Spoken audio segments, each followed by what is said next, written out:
Hi, it's T. Carlson here, and if you've watched this channel for any length of time, you know that I'm a fan of Def Leppard. Did you know that back in 2001 there was actually a made-for-TV biopic on Def Leppard?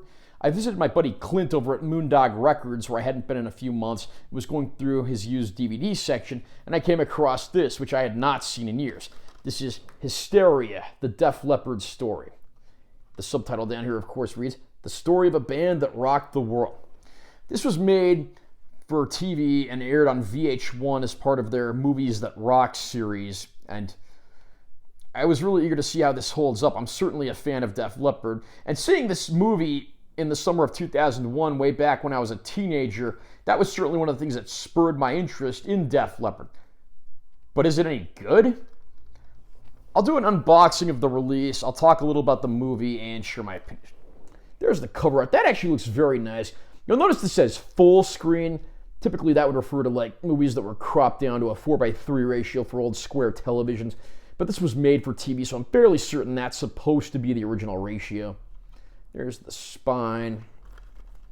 Back cover's got the actors portraying the musicians. That actually looks very nice. Summary of the movie, credits, legalese. Oddly enough, this has an MPAA rating of R, even though it was actually a made-for-TV movie that aired on TV. It claims it's rated R for some drug use. Honestly, this movie's pretty tame. There's a lot of PG-13 movies that are much worse than what you'll see in here. Here's the disc that features the movie, and I also put my receipt in there. I think I paid $10 for this. Of course, it's long out of print. This aired in 2001 originally. The DVD has a 2005 copyright date. I'll read the summary of the movie as follows from the back of the case. Sheffield, England, the steel town setting for the birth of one of metal's biggest acts. Driven by a passion for rock and showmanship, Def Leppard were destined for superstardom on both sides of the Atlantic. Hysteria charts their meteoric rise, the punishing studio schedules, the grueling world tours, the powerful chemistry that drove them forward, and the dark forces that tore them apart. Drugs, alcoholism, and the loss of drummer Rick Allen's arm in a grisly car accident. Starring Orlando Seal as lead singer Joe Elliott and Tat Wally as Rick Allen, Hysteria is light on gloss and glamour, but heavy on the grit and the guts that would keep their rock dream on track. Against the odds, the mighty Def Leppard live on. If there's any rock band worthy of a biopic, it is certainly Def Leppard. This is a band that had to fire a man for his drinking, a band who had a man die from his drinking, and a band that had a tragic accident that resulted in a man losing his arm, yet continuing to drum despite that. And that's just scratching the surface. I mean, these guys, backstage parties were the stuff of legend. Def Leppard deserves a fantastic biopic. Hysteria, the Def Leppard story, is not that movie, I'm sorry to say. This clocks in at under 90 minutes, even with credits. It would have aired in probably a 2-hour block on television back in the day. The problem here is, the whole thing is very rushed. It just feels like they're going through the motions, and you never really get an idea of any of the struggles these guys went through. I mean, the Pyromania album took over a year to finish, but we only see one scene of them in the studio recording it. The Hysteria album took even longer, and still we see very little time in the studio of them recording. When guitarist Pete Willis is fired from the band, we don't actually see them firing him. He walks away from the band kind of distraught and unhappy, and they talk about firing him, but they never actually show the action. When they go to hire Phil Collins to be their new guitarist, they never mentioned the name of the band that he was playing with. True fans will know that that was the band Girl, which featured future LA Guns vocalist Phil Lewis. And there's just a lot of stuff like this throughout the movie. So much of it feels rushed. It's like, it doesn't really feel like there's any struggle for the band to get popular. I mean, after the first 30 minutes are done, they're already rich superstars. You don't get any idea of any struggles.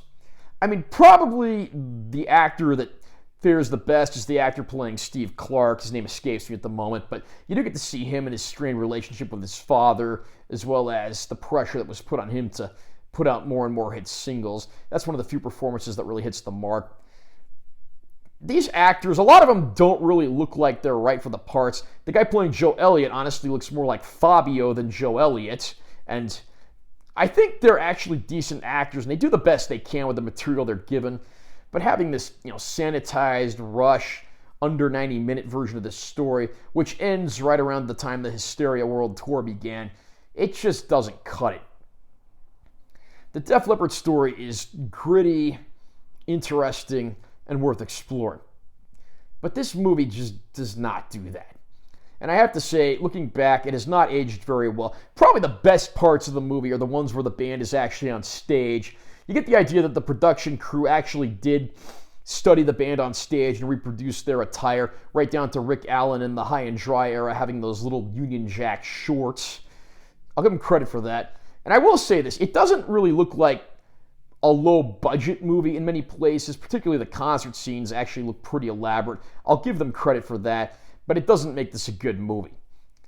Picture quality on the disc, which again is in the 4:3 ratio because it was made for TV, is actually not bad. I have to say, as far as a standard def DVD goes, this is probably about as good as you can make a movie look. Another big disappointment is the complete lack of bonus material on this release. This was a VH1 production. VH1 aired a Behind the Music episode of Def Leppard, which is actually much more informative and entertaining than this film ever was. Why was that not included as a bonus feature? There was also an Ultimate Albums episode on the history of the Pyromania album, which got way more into the making of that album than this film ever did. Why was that not included as a bonus feature? It's a bare bones package. The menus and the chapter selects are actually very well designed and look nice, but there's nothing else on the disc. I mean, there's not even subtitles.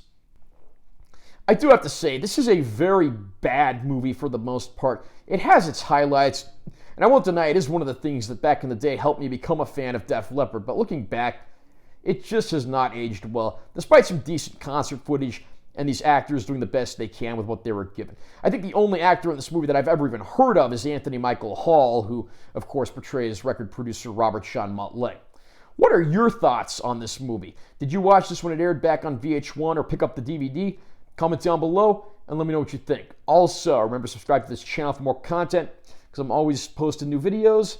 And make sure you give this one a like if you found it helpful. I'm Taylor T. Carlson. I'll see you next time.